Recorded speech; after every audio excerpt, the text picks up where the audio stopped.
पतिं सुरगुरुं वन्दे जगत्कारणं वन्दे पन्नगभूषणं मृगधरं वन्दे पशूनां पतिं वन्दे सूर्यशशाङ्कवहिनयनं वन्दे मुकुन्दप्रियं वन्दे भक्तजनाश्रयं च वरदं वन्दे शिवं शङ्करम् ॐ मृत्युञ्जयाय रुद्राय नीलकण्ठाय शम्भवे अमृतेशाय शर्वाय महादेवाय ते नमः।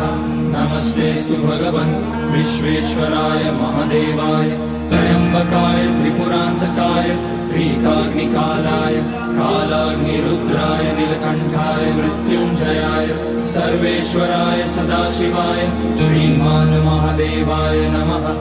ॐ नमः शम्भवाय च मयोभवाय च नमः शङ्कराय च मयस्कराय च नमः।